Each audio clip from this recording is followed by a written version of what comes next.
Welcome to Sacrilegious Discourse. I'm husband. And I'm wife. Together we're reading the Bible for the very first time.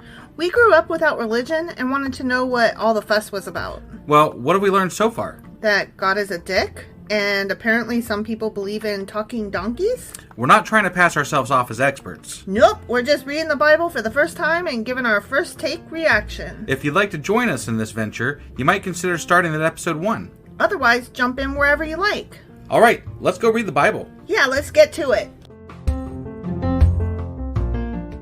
Husband! Wife! Guess what we're doing today? Well, it's a little late today, but it is a holiday weekend.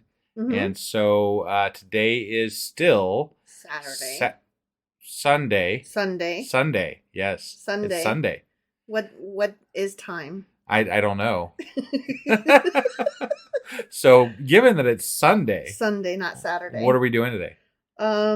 We are doing Sacrilegious Book Club. That's right. Which isn't on Saturday, so I don't know why I said Saturday. I know, Saturday. That's why I was confused. Sorry. So, what are we going over today in the book club? Well, we are still in a treasury of Jewish folklore, stories, traditions, legends, humor, wisdom, and folk songs of the Jewish people, edited by Nathan Osubel. And we are in part 4, Tales and Legends. Okay, sounds great. Are you ready to get into this? I am. All right, let's do this. Okie dokie.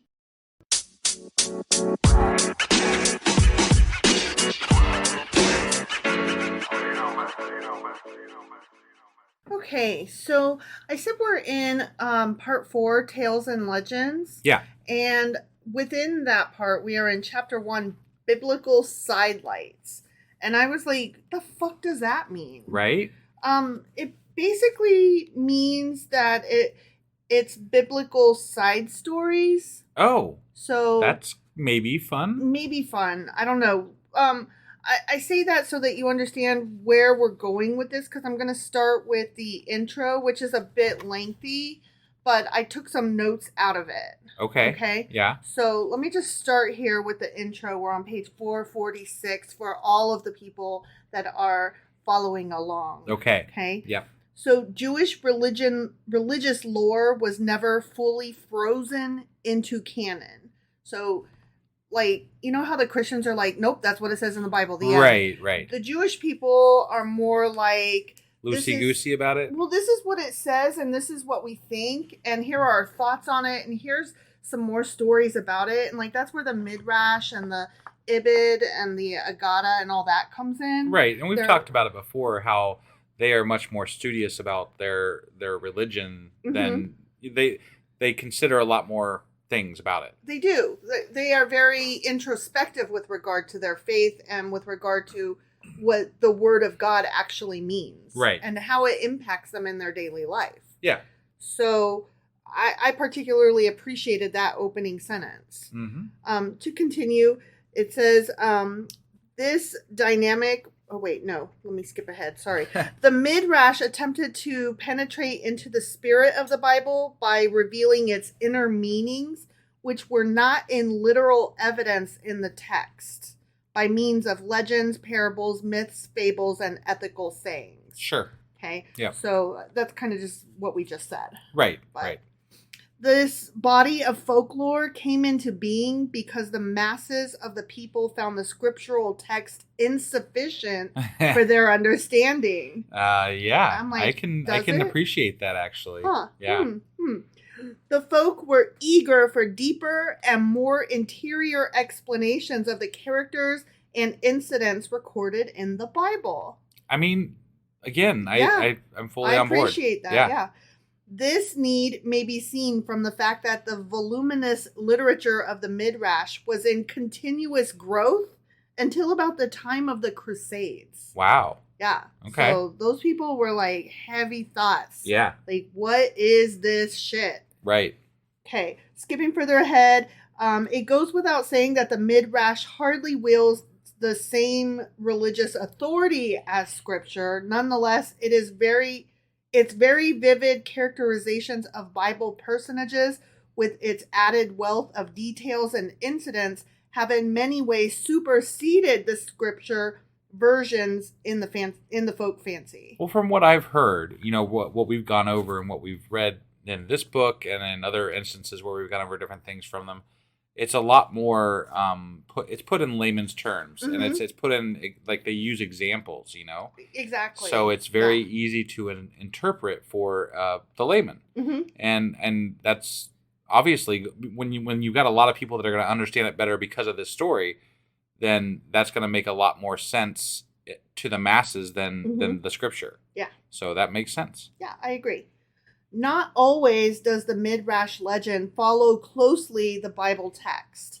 And that sentence itself is the crux of what this whole section is about. Okay. Because we're going to reference some of the biblical happenstances and tell little side stories, sidelights. Got it. Okay. So anyway, carrying on. So we start with Moses. Right? Okay, yeah. So of all the stirring Moses legends in the Midrash, that which describes his solitary death on the summit of Mount Pisgah has lain closest to the hearts of the people. The Bible account of it troubled them. They found it hard to understand why, after having suffered and battled all his life on their and God's behalf, he should have been condemned by the divine will to die at the very gates of the promised land. We struggled with that. Yeah. We took issue with that. Yeah. Because it's bull. I mean, okay. I don't want to get too far into this, but like, there's so many other instances in the Bible where there's a man of God or a person of God that does so many worse things than what Moses did. Right. And Moses got fucked. He did. Like, he really did. It was I mean, in context, in canon, it was a horrible fate for him, like that. I didn't get it right at the gate, and to die right there with it in view, and to not be allowed to enter the promised land. And honestly, that right there is almost enough for, if you're reading just the Bible, that's enough for you to say, this is bullshit. Yeah. Fuck you, God. Yeah. That's fucking crap. It's mean. Yeah. It's cruel. Right. Yeah. The moral question for many became challenging. Was there no reward for virtue? If Moses, the most righteous man who ever lived, was denied the just attainment of his strivings, how could they, sinners and backsliders all, ever hope for forgiveness and the peace of the world to come? Right. Yeah. Fair question. Definitely. Okay, so another one that we're going to talk about is the prophet Elijah. Okay. Not Elijah. Right. Elijah. Right. He has been the subject of a greater number of legends than any other Bible hero. Interesting. In short, he is let me skip ahead, sorry. Yeah. Much of rabbinic and later legend about Elijah is based upon the Agada belief that he did not die like other mortals, but was translated to heaven while he was still alive, swept aloft in a chariot of fire by a whirlwind. Well, that was kind of alluded to in the Bible. So yeah. So because of that, there's a lot of stories and legends that have come up that are not biblically based. Okay. That are about Elijah. Okay. And so that's where I was starting to say, in short, he is an invisible household friend. He's the guide and helper to the souls of the men in the world to come. Okay. And they see him as a benevolent friend standing at the crossroads of paradise and hell. Oh, he's like the gatekeeper, huh? Not gatekeeper. He doesn't keep people out. Right. But he guides them where they're supposed to be. But when you see those pictures of the guys standing at the pearly gates or whatever, right? Is he one of them? He's standing to the right. He's not the main guy. Okay. I think that main guy is some angel. I forget which angel it is that guards the gates. But he's there. But, like the angel points them in the direction they're supposed to go. And then Elijah walks them there. Got it. Okay. Yeah. The folk mind considers that he never really died and will remain immortal. And Elijah is delineated as the eternally wandering Jew who never finds rest from the missions of mercy he has to perform. And this conception, of course, has no connection with the well-known medieval legend of the wandering Jew, which is anti-Semitic in character, which I did not realize. Huh. That's interesting because it didn't occur to me until you just read that. But one of my favorite musical artists is Paul Simon. And there's there's a line in his song Graceland that says 1 1/2 wandering Jews. And that could hold, I'm going to have to dig into that line because that could hold a whole different meaning than I ever imagined it to mean. So that's interesting. Yeah, I would be curious for you to come back and let us know. Yeah, that might even be worth like a, I don't, well, we'll see. That might even be worth like an episode or something. Yeah, sure. During the rite of circumcision, for instance, Elijah served as the, quote, angel of the covenant. We've talked about this a little bit. This was a story that did come up at some point. In his honor, the most comfortable chair in the household is reserved for him and is placed at the right hand of the Godfather. And this is designated as Elijah's chair. Yeah, I do remember talking about that at one point. How he's there at circumcisions. Yeah. In Orthodox homes, it is also the custom during the Seder home services on Passover Eve to pour a cup of wine for him and for the youngest child to open the door in order to, quote, let Elijah in. Interesting. Symbolically, he thus spends this most convivial of all Jewish festivals in the bosom of every family. I see. Okay. I see. We're also going to talk about King Solomon. Okay. Yep. He too occupies a foremost position in legendary lore. His wisdom, which became proverbial, marked him for the hero as sage in many midrashic legends. The Solomonic folklore literature is very considerable. Tradition has it, of course, that King Solomon was the author of many wisdom books. Right. The Song of Songs, Ecclesiastes, and the Book of Proverbs in the Old Testament. Yeah. And then there's some pseudo-epigraphic works. The Psalms of Solomon. Yep. The Testament of Solomon. And the Wisdom of Solomon. Well, we talked about this too. So Solomon had his mother, was it Bathsheba or whatever? Was that his mother, I think? Yeah, I think so. And when Solomon came to power, there was we felt that there was quite a push of like literature, like they wrote a lot about his reign to make him be greater, to make him be more. You know? Yes. So yeah. The rabbinic writers of those days sometimes wrote anonymously, or they modestly hid their individuality under the name and prestige of King Solomon. Interesting. And he was fabled to be so wise that he could read the guilt or the innocence of those he judged merely by looking into their faces. And because he had chosen the pursuit of wisdom for his goal, the folk believed that God had rewarded him with the splendor of power and great riches. He also gave him dominion over the upper world of angels, over the nether world of spirits and demons, over all the earth and its inhabitants, including beasts and reptiles, birds, and fishes. So this is his otherworldly duties after he died or something? Yes. Interesting. Solomon, not like we're done with Elijah now. No, I got it. I got it. Yeah, that's just, it's interesting that they have these ideas as to what they are after they die. Yeah. Multiple people, apparently. Multiple people, yeah. Yeah, that's interesting. During the 40 years of his reign, some of the laws of nature were miraculously reversed. For instance, the full moon never waned. All living creatures obeyed his command.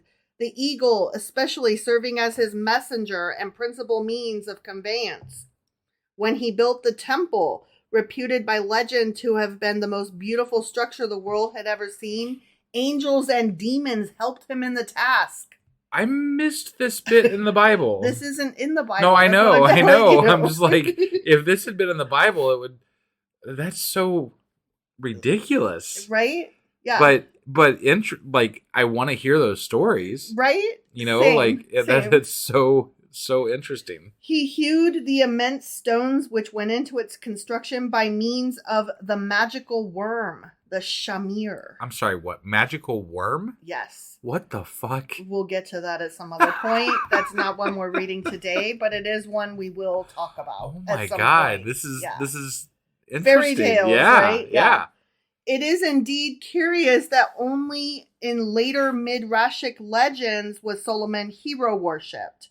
In earlier folklore, he was held up to righteous scorn for having negated by his conduct the wisdom he affected. With one solitary exception, The sages used him as a springboard for their ethical preachments. They charged he was no wise man at all, for only a fool would be so concerned with accumulating 1,000 wives, owning innumerable horses, and hoarding untold gold and silver to no good purpose. We talked about that too. We did. Moreover, they castigated him for being overweeningly proud of his wisdom. Also talked about that. Yes. Of Ecclesiastes, they said it could hardly be considered a sacred work because it represented only the wisdom of Solomon. You know, I have to say, when I hear this stuff said in books where they're discussing, what scholars talked about, what the rabbis talked about these people, and they reference things that we've talked about, that we've discussed, I feel pretty good about myself. Me too. I was thinking the same thing. That's like stuff that we were I noticed that as well. Right, okay, yeah. Cool. Like, it always makes me feel like I'm on the right track and I'm not quite the dummy I take myself to be. Yeah. I mean, it validates my thoughts and concerns. Sure. Yeah. Vivid in the recollection of the Jewish folk is their memory of the prophet Jeremiah. Now, I didn't go much into this because we have not read Jeremiah yet. Right. Which leads me to another thing I'm about to say. Okay. There's going to come a point when we have to stop reading this book until we catch up in the Bible to where those stories are pertinent now that we are at Bible stories. I see. Okay. Because we don't want to go further than where we are. Yeah. So, next to Moses, they revere Jeremiah the most, conceive him in terms of moral grandeur. And in the Agada, Jeremiah and Moses are often linked together as having experienced the same trials. Huh. Okay. I stopped there reading about him because, like I said, the rest of it gets into something more. I don't know. We haven't got there yet. I don't want to know about Jeremiah. Right. Okay. Yep. So now I'm going to just read a few of the Bible-y stories that I thought were interesting because they were different from what we've heard before. Sure. Okay. Yeah. This one was cool, I thought. The mightiest thing on earth. And this comes directly from the Agada in the Talmud. Okay. It's on page 450. God created 10 mighty things in the world. A rock is mighty, yet iron can break it. Iron is mighty, yet fire can make it soft. Fire is mighty, yet water can quench it. Water is mighty, yet the clouds can carry it. The cloud is mighty, yet the wind can disperse it. Wind is mighty, yet man can endure it. Man is mighty, yet fear can break him. Fear is mighty, yet wine can drown it. Wine is mighty, yet sleep can dissipate it. Sleep is mighty, yet death is mightier. I like that. Right? I like that. That's really good. The next one, I'm not going to read. I'll just summarize it real quick. It's called The Making of Adam. Okay. And the angels are like, why are you making him? And God's like, tell him. And then Adam's like, because I can name the animals. And God's like, see, go. And I made it funnier than it actually was, just so you know. Yeah. But that was The Making of Adam. Okay. But I will read Mother Eve, page 451. Okay. And this one is from the Midrash. Got it. When the Almighty wished to create Eve, he did not know from which part of Adam's body he should fashion her. I won't create her from his head, he said, so that she should not be conceited. I won't create her from his eye, so that she should not be curious. I won't create her from his ear, so that she should not listen to gossip. I won't create her from his tongue, so that she should not be a chatterbox. I won't create her from his heart, so that she should not be jealous. I won't create her from his hand, so that she should not be grasping. I won't create her from his foot, so that she should not be a gadabout. Instead, I will fashion her from an invisible part of man, so that even when he stands naked, it cannot be seen. Then God created Eve from one of Adam's ribs, saying, be thou a modest and chaste woman. Nonetheless, God's excellent plan miscarried. Woman is conceited, curious, a gossip, a chatterbox, is jealous, grasping, and a gadabout. I'm not sure how I feel about that. Right? I was like, fuck you. Yeah, that's kind of a...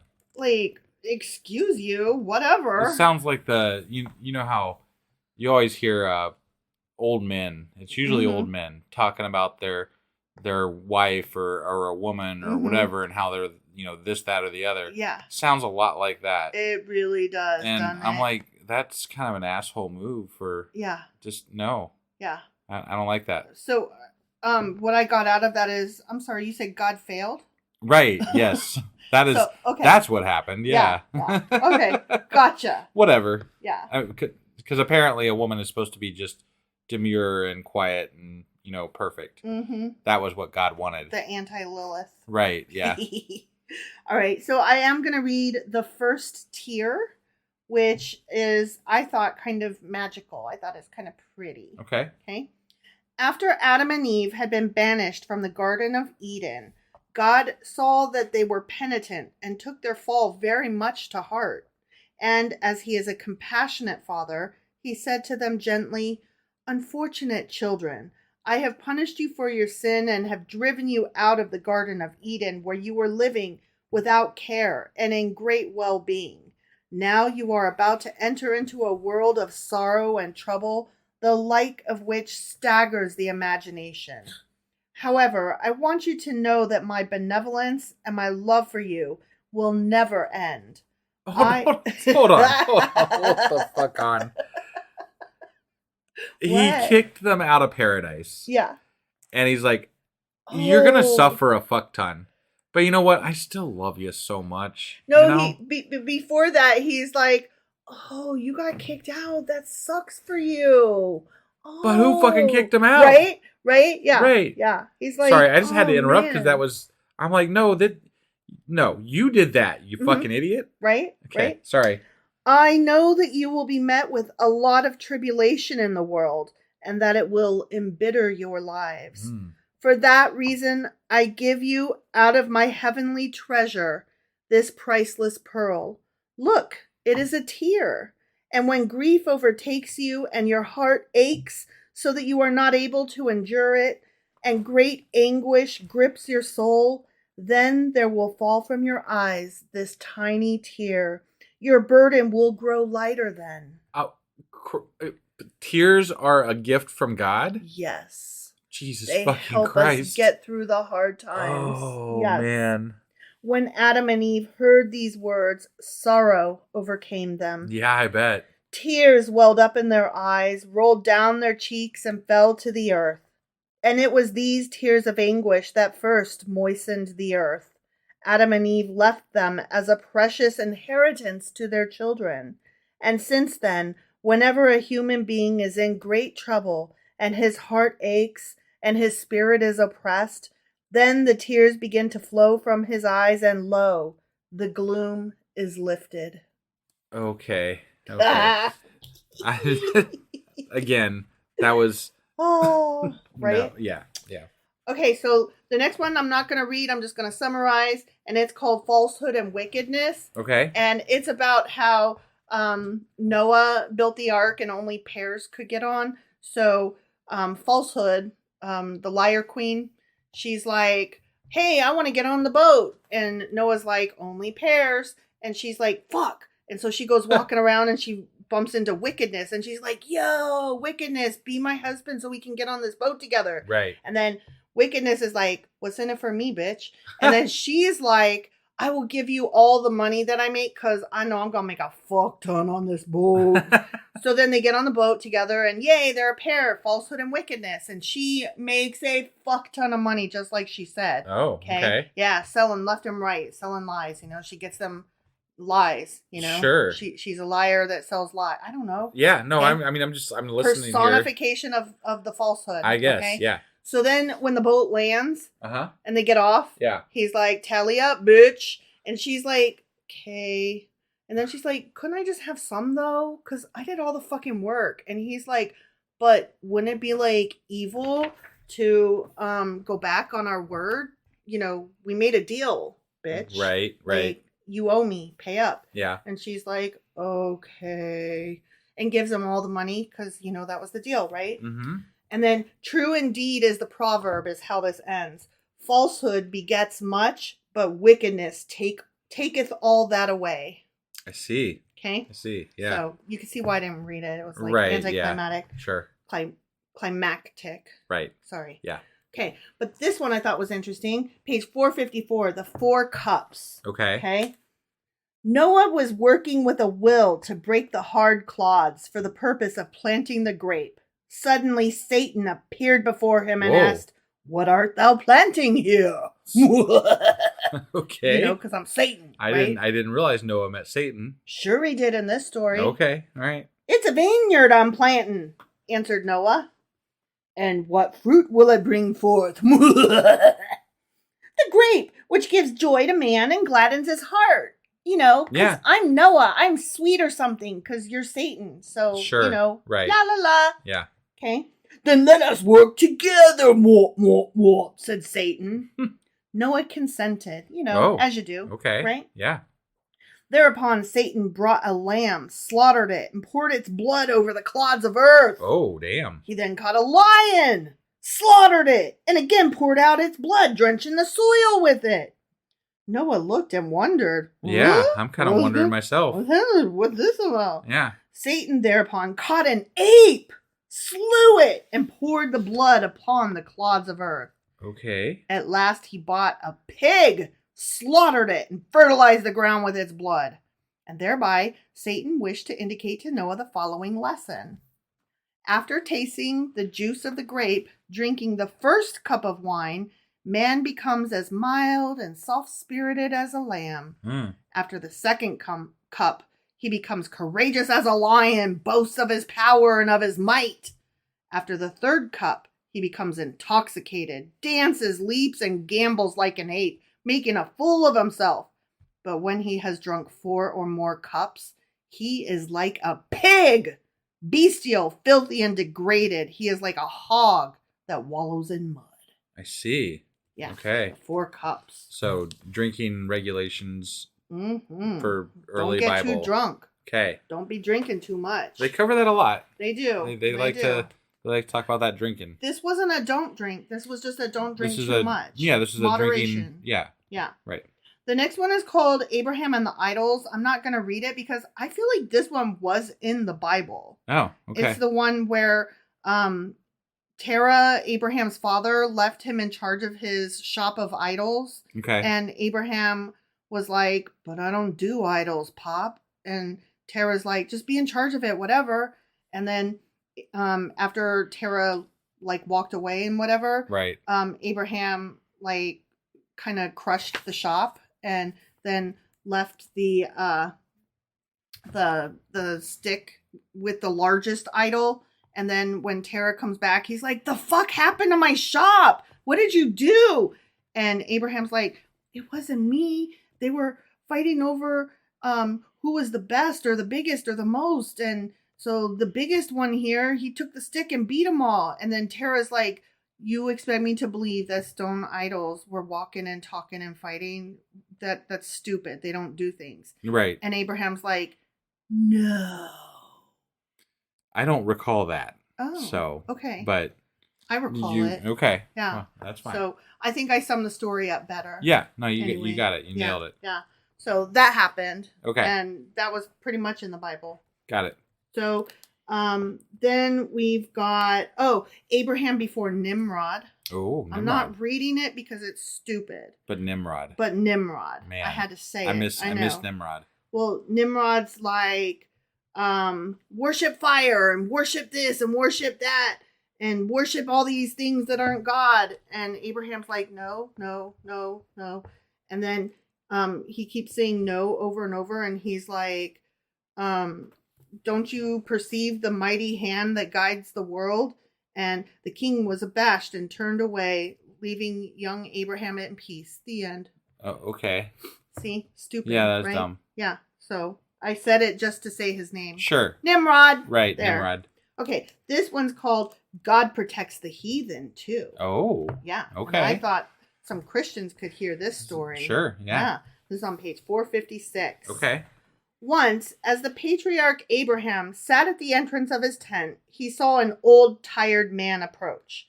Abraham arose and ran forward to bid him welcome. He begged him to enter his tent and rest, but the old man declined the invitation and said, "No, thank you. I will take my rest under a fucking tree." But after Abraham continued to press him with his hospitable attentions, the old man allowed himself to be persuaded and entered the tent. Abraham placed before him goat's milk and butter and baked for him fresh cakes. The stranger ate until he was satisfied.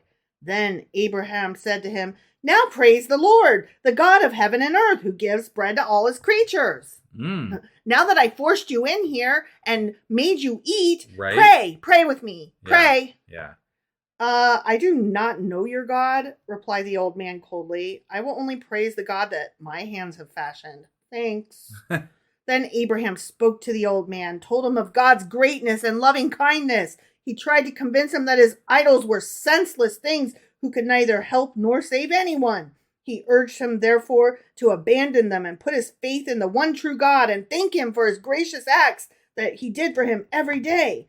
But to all of Abraham's fervent pleas, the old man answered indignantly, "How dare you talk to me this way, trying to turn me away from my gods? You and I have nothing in common, so do not impose on me any further with your words, because I will not heed them." I don't disagree with this guy. Right? Yeah, me neither. At this, Abraham grew very angry and cried out, "Old man, leave my tent!" Oh, this does not sound like that's not treating very them nice, well. right? Yeah. And I'm thinking the old man's like, "Bitch, I didn't even want to fucking come in here. Right. You made me." Without a word, the old man departed, and he was swallowed up by the dark night and the desert. When the Almighty saw this, he grew very wrathful and appeared before Abraham. Oh. "Where is the man who came to you this night?" he asked sternly. "The old man was stubborn," replied Abraham. "I tried to persuade him that if he believed in you, everything would be well with him. He refused to heed my words, so I grew angry and drove him out of my tent." Then spoke God. "Have you considered what you have done? Reflect for one moment. Here am I, the God of all creation, and yet have I endured the unbelief of this man for so many years. I clothed and fed him and supplied all his needs. But when he came to you for just one night, you dispensed with all duties of hospitality and compassion and drove him into the wilderness." Wow. Right? Yeah. Then Abraham fell upon his face, boom, and prayed to God that he forgive him his sin. "I will not forgive you," said God, "unless you first ask forgiveness from the heathen to whom you have done evil." Wow. Swiftly, Abraham ran out of his tent and into the desert, and after much searching found the old man. Then he fell at his feet and wept and begged for his forgiveness. The old man was moved by Abraham's pleas, and he forgave him. Again, God revealed himself to Abraham and said, "Because you have done what is righteous in my eyes, I will never forget my covenant with your posterity. When they sin, I will punish them, but never will I sever my covenant with them." Okay. Okay? Yeah. So then we start getting into some Moses stories, but a lot of these I was like, ugh. And then there was one that was like 5 pages long. Oh, shit. Yeah, and I was like, I'm not even reading that. Right. No, absolutely not. Yeah. And it just keeps going and going, and then there was the death of Moses. But here's one on page 468, the angels jealous of Moses. Oh, okay. Okay? Yeah. Rabbi Joshua, son of Levi, says that at the time when Moses went up to heaven to receive the law, which the Lord, blessed be he, was giving him, the angel said, "Lord of the universe, what is a mortal man doing here in the heavens amongst us?" And the Lord replied, "He's come to receive the Torah."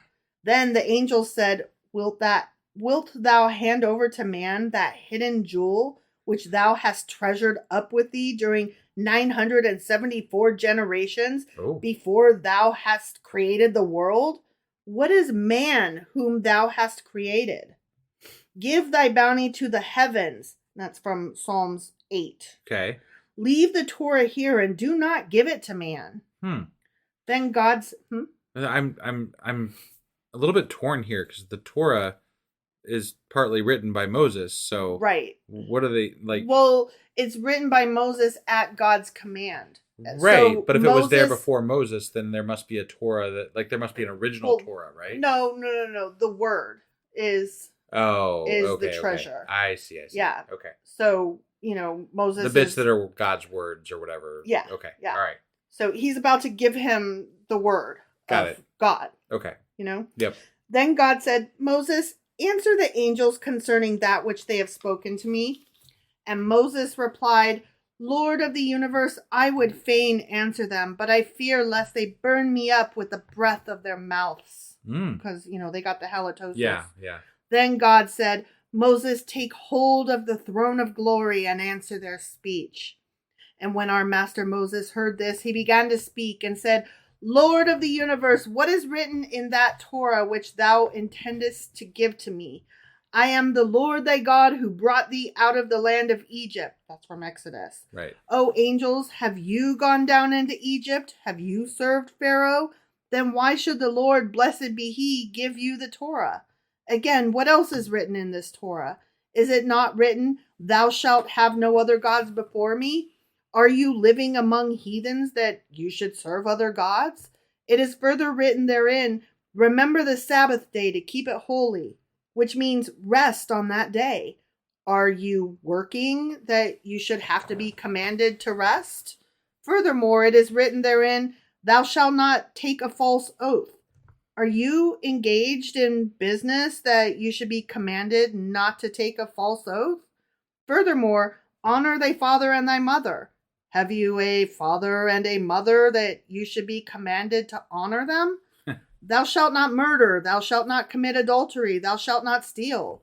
Is there envy and hatred among you that you should be commanded not to do these things? Of what good, therefore, is the Torah to you? When the angels heard, wow, that's a good argument, guy. Yeah.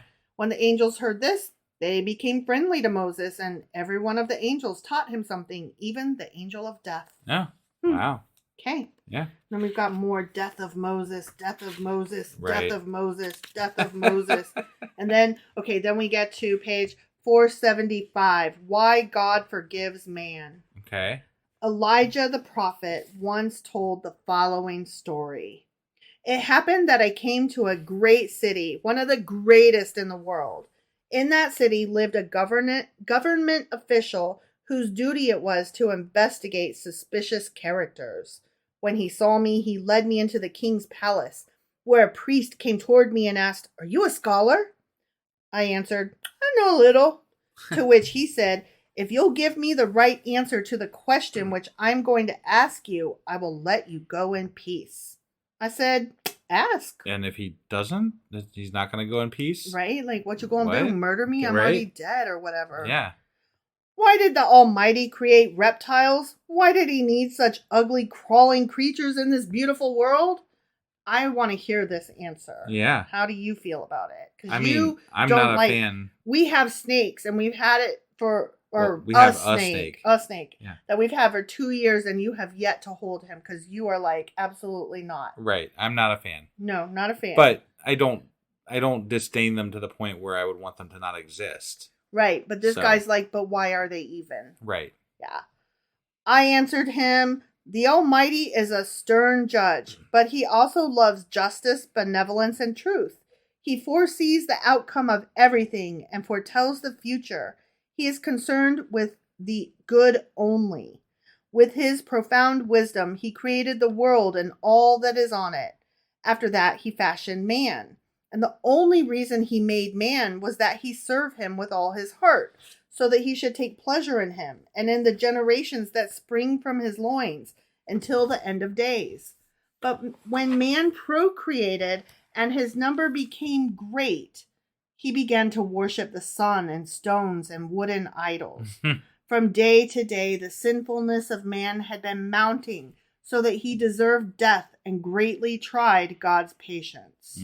Yeah. At that point... That poor God. Oh, poor God. Yeah. It's rough. I know. At that point, God looked upon all the creatures he had created in the world and said, Men have life and these creatures have life. Men have souls and these creatures have souls. Men eat and drink, and these creatures eat and drink. Therefore, men too are animals, and are no better than the reptiles I have created. Immediately thereafter, the Almighty's wrath subsided, and he withheld his hand from destroying mankind. From this, therefore, you can see that God created reptiles so that he would have some creatures with which to compare man and shame him into humility. Except for those times that they did destroy man. Right, exactly. So, I mean, that happened. That did happen. Right. Yeah. And that's why snakes. Yeah, I guess. Okay. But you know what? Alligators and crocodiles are fucking evil. If you look at their eyes, they are evil mamba jambas. Yeah. They should not be alive on this planet at the same time men are. I'm guess. just here to tell you. I guess. They are pure. They are Satan. I guess, but we don't have dinosaurs, which is a good thing, because those would be probably even worse. They would, but I'm just saying, crocodiles and alligators are evil. Right. That's all. Okay. That's all I'm saying. If you just look at them, just look at their eyes and the way that they're liars. They're laying there, and then all of a sudden, they're like, whomp, and then they just like turn and spin you to death. I mean, they're just really effective predators. And then also they're like, I'm slow, I can't anything. And then all of a sudden, they fucking lift up on their legs. Like, where the hell? Are you kidding me? And they run? Yeah. That is not acceptable. Right. Sir, get back in your fucking swamp. They are not okay. I do not love them. I do not like them. I do not want them. You ever seen a baby alligator, though? Shut your face. They're cute. Shut your face. I'm just saying. Right now. They are. I'm not having it. All right, whatever. I'm not having it. Anyway, that was all we got for today, correct? That was all we got for today, correct. So that was our Jewish folklore sacrilegious book club thing that we do. Mm-hmm. And we're probably going to not do our Monday episode until later tomorrow night. So we'll probably release one late after the evening time or something. Because it's a federal holiday. And we got things to do. So, there's that. It's that one winter federal holiday. Yeah. The one that's in the winter? Mm-hmm. Yeah, that one. Okay. Yeah. So anyway, that was our book club for today. It was. And we will be back tomorrow. At some point. On Christmas. At some point with, what was the episode we're on? It's Isaiah chapter 40. Something. Yeah. It's one of the 40s in that realm, which we don't have in front of us at the moment. We should. Sorry. But we don't. That would be planning ahead, and I'm not great at that. Yeah. So I'm going to get the weekly wrap up out after this, and then we'll be back tomorrow with the new Isaiah episode, and then we'll be back on track after that. So we'll see you guys later. Bye!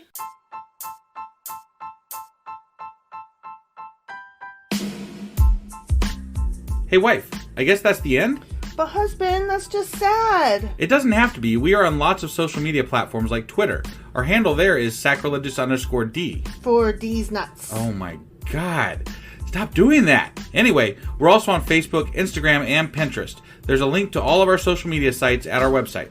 Ooh, we have a website? Yeah, it's sacrilegiousdiscourse.com, where you can also find a link to our merch shop.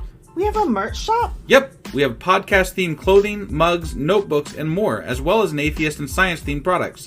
Wow, our fans should really go check that out right now. Definitely. They can get in touch with us by sending an email to sacrilegiousdiscourse@gmail.com. But before they do that, we could really use some help. Oh yeah? With what? Well, it's not free running the podcast, and we need some financial support in order to get better equipment, which will free up time so we can concentrate on our podcast and our fans. Okay, so what should they do? Head over to patreon.com/sacrilegiousdiscourse and sign up as a contributor on our podcast. Supporters there receive additional bi-weekly episodes that we record just for our Patreon members for as little as $2 a month. Also, we'd really appreciate it if you would like and subscribe on whatever platform you're using. And Apple Podcast reviews help us out tremendously. Like and subscribe. Leave an Apple review. Join us on Twitter. Support us on Patreon. That's a lot of instructions. Don't forget to say thanks. Thanks. Okay, bye.